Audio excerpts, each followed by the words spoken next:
Le monde économique aujourd'hui, il est composé essentiellement d'entreprises qui font quand même la part belle au capital et qui doivent produire de la rentabilité. À côté de ça, on a tout un tas d'entreprises, que ce soit de l'ESS ou qui sont davantage orientées vers l'économie de la fonctionnalité et de la coopération, qui elles ont décidé de repenser leur modèle d'affaires, qui intègrent pleinement l'ensemble des parties constituantes à leur mode de gouvernance, qui partagent la valeur, etc., etc. Ce que l'on peut constater aujourd'hui, c'est que ces entreprises-là, qui sont extrêmement minoritaires, ont fait ce choix de renverser un petit peu l'ordre des choses économiques. Coopération, ça vient de co, donc ensemble, et opérus, qui est l'œuvre. Ça veut dire qu'on fait l'œuvre commune, ce qui s'oppose radicalement, évidemment, au monde de compétition.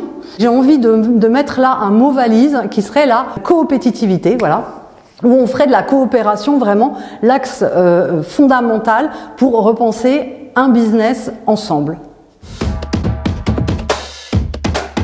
Alors qu'on est précisément en ce moment en réelle perte de sens dans notre société, le fait de remettre du sens dans l'entreprise et donc de retravailler à une œuvre en commun peut amener un meilleur engagement de toutes les équipes.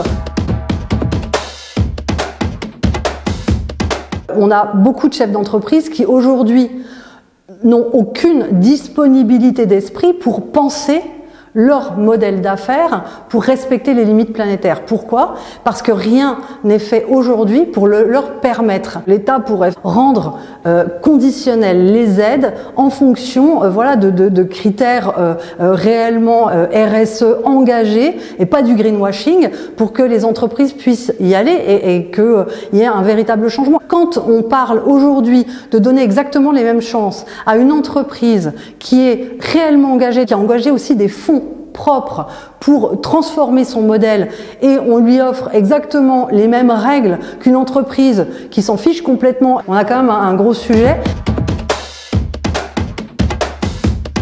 Il y a aussi beaucoup d'outils qui existent et j'en ai découvert un qui s'appelle We Act for Earth. Il y a 140 fiches vraiment à destination des entreprises. Mais là où c'est intéressant, c'est qu'on n'est pas que sur la notion de comment on rend notre monde plus vivable écologiquement au niveau du réchauffement climatique ou de la perte de la biodiversité, mais aussi comment socialement on refait ensemble des projets et comment on reconstruit et on retisse les liens qu'on a, il me semble, un petit peu perdus.